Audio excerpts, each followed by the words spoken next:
ஐயனார் துணை சீரியல்ல அடுத்த வர எபிசோடில் நம்ம சோழன் வீட்டில் இருக்கிறத பார்த்த உடனே சேரன் வந்து பயங்கரமாக ஷாக் ஆகுறாங்க. டே சோழா வாடா எப்படா வந்த அப்படின்னு சொல்லிட்டு கேட்கவும், நான் வரதெல்லாம் இருக்கட்டும், ஆமாம் இந்நேரத்துக்கு நீ வீட்டுக்கு வரவே மாட்ட, ஆனால் இப்போ மட்டும் வீட்டுக்கு வந்திருக்க, என்ன காரணம் அப்படின்னு சொல்லிட்டு கேட்கவும், அதான் நம்ம இன்ஜினியரோட பையன் இருக்கான் இல்லை, அவனுக்கு காது குத்து ஃபங்க்ஷன் வச்சுருக்காங்க, அதனால் ஃபங்க்ஷனை மறந்துட்டேன்டா, அதனால தான் மறுபடியும் அங்கேருந்து வந்து ரெடி ஆகிட்டு போகலான்ட்டு நான் வந்துட்டேன் அப்படின்ற மாதிரி சொல்லிடுறாங்க. என்ன இந்நேரத்துக்கு ஃபங்க்ஷனா?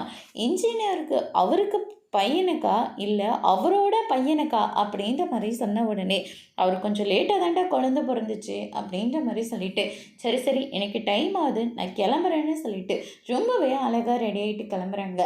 அண்ணன் சந்தாவை பார்க்குறதுக்காக தான் போகிறேன், அதுக்கெல்லாம் வாய்ப்பே இல்லை அப்படின்னு சொல்லிட்டு பல்லவன் வந்து சொன்ன உடனே அதை நான் நிரூபித்து காட்டுறேன்னு சொல்லிட்டு அவங்கள ஃபாலோ பண்ணிட்டு போகிறாங்க. சொன்ன மாதிரியே சந்தா கூட கோயிலுக்கு தான் போகிறாங்க. என்னென்ன ஃபங்க்ஷன் எல்லாம் நல்லபடியாக முடிஞ்சுதா? அதெல்லாம் நல்லபடியாக முடிஞ்சுது அப்படின்ற மாதிரி சொல்லிக்கிட்டு இருக்காங்க. பல்லவன் இருந்துட்டு, அண்ணன் பொய் சொல்லிட்டு இருக்கு, அண்ணன் வந்து ஃபங்க்ஷனுக்கெல்லாம் போகல, சந்தாவை பார்த்து கோயிலுக்கு கூட்டிகிட்டு போய் ரொமான்ஸ் பண்ணிட்டு வராரு அப்படின்ற மாதிரி சொல்லிடுறாங்க.